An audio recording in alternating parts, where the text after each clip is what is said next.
ममता जी ने साफ बताया है कि जिस तरीके से चुनाव में लूट मचाया गया है, हम हारे नहीं है। मतलब जिस तरीके से लूट के हराया गया है, मैं आपको मतलब सुबह से मैं ऐसे 100 कैंडिडेट से बात कर चुका हूं जो मुझे कह रहे हैं कि 17C फॉर्म, और ये मैं पहले भी कहा हूं, मैं फिर कह रहा हूं कि ईवीएम, जो ईवीएम में वोट होता है वो शायद ना मैनिपुलेट हो, लेकिन ईवीएम्स कैन बी रिप्लेस्ड।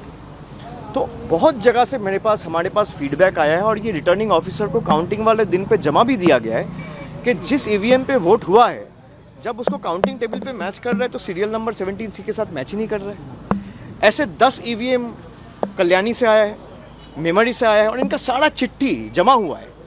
ऐसे 100 काउंटिंग सेंटर्स है, 100 एसीज है, जहाँ पे आप अगर कोर्ट में जाओगे, चैलेंज करोगे, तो 2 बजे के बाद सारे काउंटिंग एजेंट्स को हटा दिया गया, मार के भगा दिया गया, और वो सारे सीसीटीवी फुटेजेस में रिकॉर्डेड है।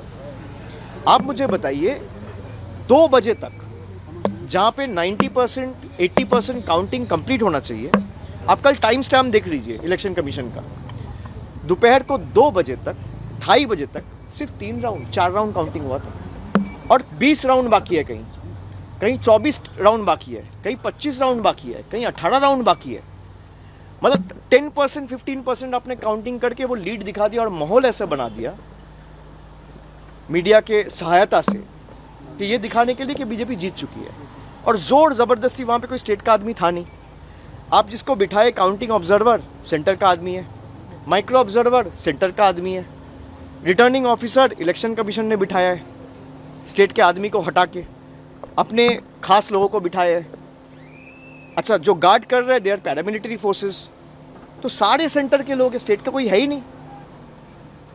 मतलब पूर्व मेदिनीपुर में मैं आपको बता रहा हूं कि सुप्रीम कोर्ट का जो ऑर्डर था कि randomisation rule should be implemented in letter and spirit, जहां पे स्टेट और सेंटर का एम्प्लॉय दोनों होना चाहिए, वहां पे खाली सेंटर के एम्प्लॉयज थे।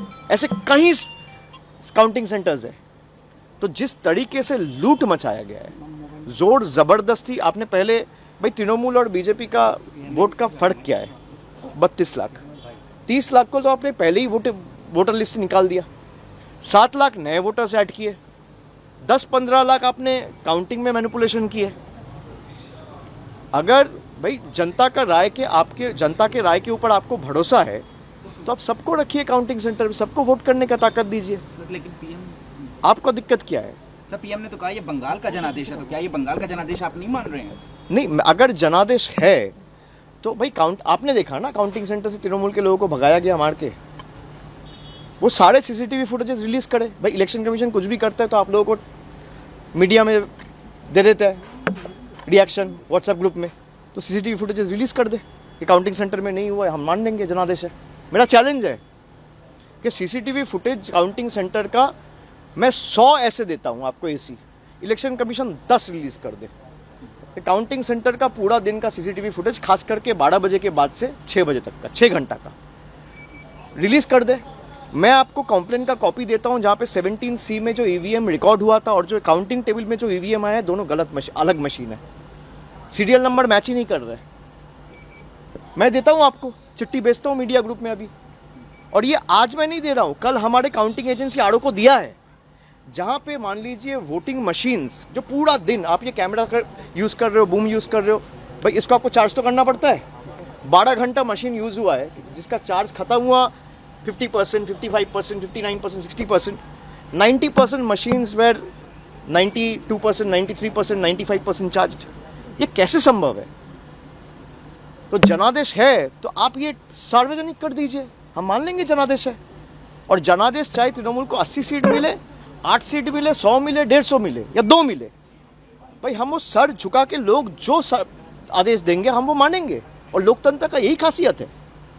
लेकिन जिस तरीके से आपने माहौल बना के लोगों को वोटर लिस्ट से बाहर करके जोर जबरदस्ती, कभी ईडी, कभी सीबीआई, कभी एनआईए से जिनको नोटिस दिया, और ऐसे भी लोग हैं जो काउंटिंग एजेंट्स थे कल, उनको भी नोटिस गया ताकि वो काउंटिंग में नहीं जा पाए।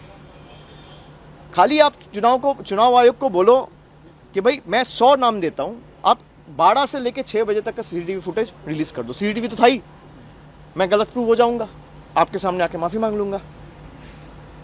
तो ठीक है, इसमें पार्टी में चर्चा होगी और आने वाला दिन में जो भी होगा एक फैक्ट फाइंडिंग कमेटी हम लोग बनाए। जिस तरीके से हम लोगों के ऊपर टॉर्चर किया जा रहा है, जा जाके पार्टी ऑफिस तोड़े जा रहे हैं, घर में घुस के मारा जा रहा है, हर जगह पे आपने देखा है। कल रात भर हम लोगों के पार्टी वर्कर्स के ऊपर जिस तरीके से अत्याचार हुआ है, मैं सबको यही कहूँगा कि तृणमूल के जितने भी सैनिक हैं, आप एकदम स्ट्रांग रहो, पार्टी आपके साथ डट के खड़ा है और जहां तक हमें जाना पड़े हम आपके लिए जाएंगे। अब से डीडी फ्री डिश की चैनल नंबर 57 पर देखिए न्यूज नेशन।